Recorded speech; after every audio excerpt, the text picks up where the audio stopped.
मोडके सवाल Maharashtra TV news मध्ये आपले स्वागत। आपण पाहतात सवाल महाराष्ट्राचा, तुमचा आमचा सर्वसामान्य जनतेचा सवाल महाराष्ट्राचा। सुरुवात करूया आजच्या ताज्या घडामोडींनी। आजच्या सभेचे अध्यक्ष त्यांच्याबद्दल विशेष माहिती द्यावी असं मला वाटतं। ते सूर्याला वॉच बटन बॅटरी दाखवल्यासारखं होईल, कारण दादांचं नाव ह्या भटवाडीमध्ये तरी मला वाटतं असं घर नसेल की त्याला माहित नाही।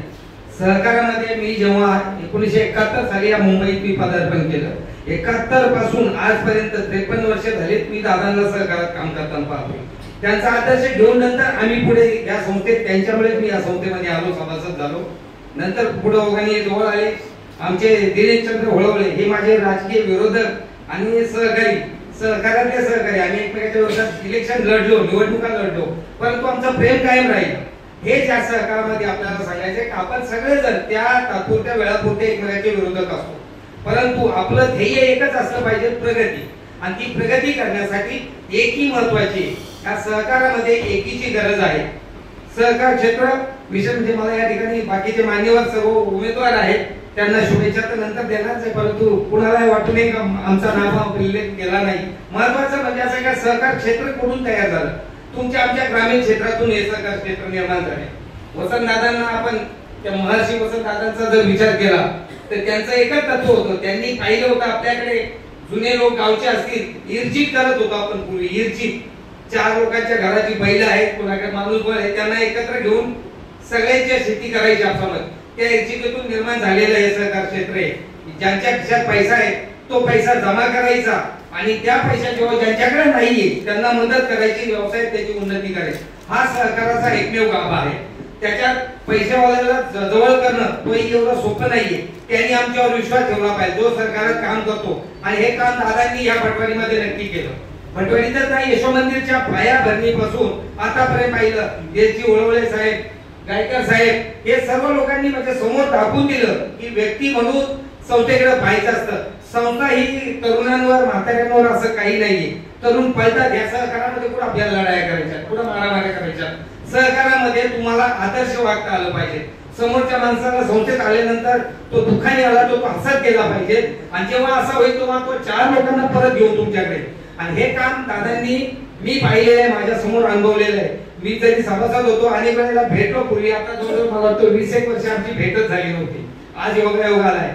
तर असं जेव्हा नेतृत्व तुमच्या पुढे उभं आहे, सहकाराची प्रगती व्हायला किती वेळ लागेल, फक्त त्याचा आदर्श म्हणून आपण काम करणे, आपल्याला त्या मार्गाने जायचंय। सहकार छोटे क्षेत्र नाही, फार मोठे देश चाललाय, हा सुद्धा या सहकाराच्या तत्वावरच चाललेला आहे, पण त्याच्यात आता सहकारी तत्व फार कमी राहिले।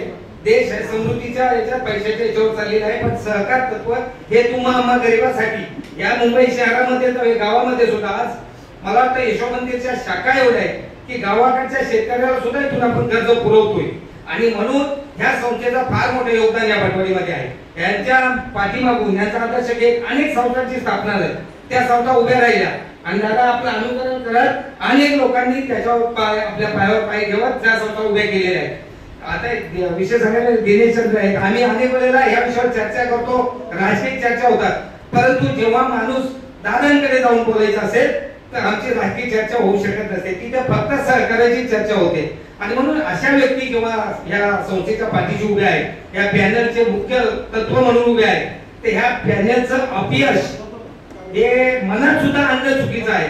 मी सभासदांच्या वतीने काय सांगत नाही, सभासद त्यांचं काम ते करतातच। गेली अनेक वर्ष माझ्याकडे अनेक वेळेला जेव्हा जेव्हा इलेक्शन झाल्या त्यावेळेला विरोधी पॅनलचे काही लोक जातीने मला येऊन भेटले, स्पष्ट सांगितलं असं असं चाललंय संस्थेत, खूप काय असतात, प्रत्येकाच्या कल्पना वेगळ्या असतात, तो काय करतो, त्याचं काम काय चाललंय, आपण काय करायचं हे सोडून त्याचं काय चाललंय हे पाहणारी मंडळी असतात, आणि ती मंडळी सहकाराला पूरक नसतात, त्यांना सहकार बसवायचं असतात। आता सरांनी बोलता बोलता सांगितलं आपल्याला नेहमी परिवर्तन पाहिजे, सर परिवर्तनाची गरज नाही, इथे परिवर्तन नाही, इथे आहे पॅनलच योग्य काम करते, फक्त आपल्या म्हणण्याप्रमाणे थोडी तरुणांची जोड त्याला मिळावी, जुन्या आणि नवीन मिळून चालावं, असं परिवर्तन हवं। आपल्याला परिवर्तन या संस्थेत होता कामा नये।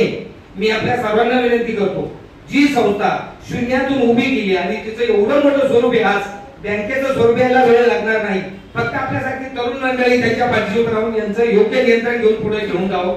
या संस्थेच्या कोणत्या याच्यात राजकारण जाऊन कोणी आणि आम्ही राजकीय एकमेकांच्या विरुद्ध असलो, पण संस्था म्हणून म्हटलं का जी संस्था सखोल अभ्यासाने पुढे चाललेली आहे आणि ती संस्थेला एक उच्च असा दर्जा ज्यांनी आणून दिलाय त्या लोकांचं मार्गदर्शन घेऊन आपण चालला कधीही संशय होणार नाही. म्हणून मी सर्व सभासदांना एकच विनंती करतो, हे जे बसलेले दिसत आहेत याच्या सिनियर असतील परंतु ज्युनियरही काही आता नव्यानही काही येत असतील. मगाशी सतीशने बोलताना निवेदनाच्या वेळेला एक शब्द वापरला, आपण लक्ष दिला असेल. त्यांनी सांगितलं आमच्याकडे 6 संचालक ऑलरेडी आहेत. त्याला म्हणायचं होतं की जे माजी संचालक आहेत, परंतु त्यांनी जो शब्द वापरला हा 100% खरा आहे आणि खरा होणार ही ग्वाही त्याच्या चुकीच्या शब्दातून त्यांनी दिलेली आहे. म्हणजे संचालक पॅनल हे संस्थापक पॅनल निवडून आलेलं आहे. फक्त गरज आहे किती मतांनी त्यांनी निवडून येतील, कारण विरोधकांना अजून जमवाजमवी करायची. अनेक वेळेला असंच होतंय. ह्या संस्थेच्या इलेक्शन मध्ये मला अनेक जण भेटलेले प्रत्येक वेळेला त्यांचं जेव्हा हे पॅनल पूर्ण फुल स्वरूपात येतं तेव्हा त्यांची जमवाजमव चालू असते, तू माझ्याकडे, तू मला मार्ग दे, तू असं कर.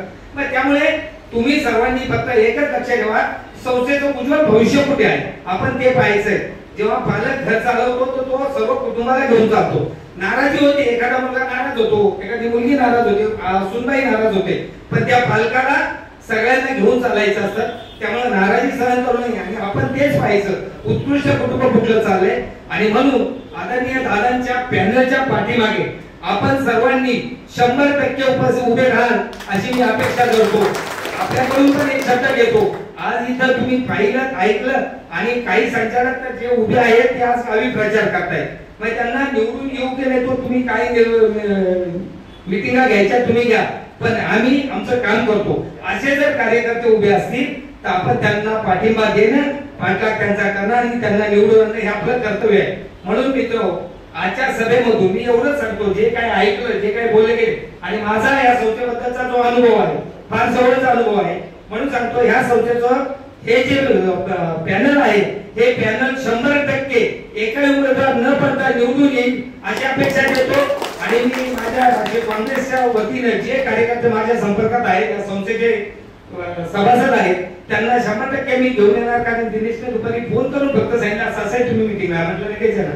असा दुसरे पण फोन आले आणि म्हणून मी सांगतो दिनेशने तिथं बोलू नाही दाखवलं हे माझं मत आहे. तो प्रश्न मी कुणाचा मत नाही, मी ह्या पॅनलच्याच पाठीमागे उभा आहे. त्यामुळे आपण सर्वांनी हे आजच ठरवा की 6 तारखेच्या नंतर रिझल्ट लागल्यावर आपण तो विजयाचा गुलाल सर्वांनी माथ्याला लावायचा आहे. आणि आता सतीशने सांगितल्याप्रमाणे साहेबांचं पुढचं काय कार्यक्रम त्यांना घ्यायचा आहे त्याला मी माझ्या वतीने या ठिकाणी शुभेच्छा देतो. आणि हा कार्यक्रम तुमच्या आमच्या सगळ्यांच्या मदतीने व्हावा अशी अपेक्षा करतो. आणि या ठिकाणी आपल्या सर्व उमेदवारांना ते 100% निवडून येतील अशी खात्री देऊन या ठिकाणी थांबतो. जय हिंद, जय महाराष्ट्र. संपूर्ण महाराष्ट्रातील ताज्या घडामोडी जाणून घेण्यासाठी सवाल महाराष्ट्राला सबस्क्राईब करा आणि दाबा बेल आयकॉन आमच्या रोजच्या अपडेट्स पाहण्यासाठी. धन्यवाद.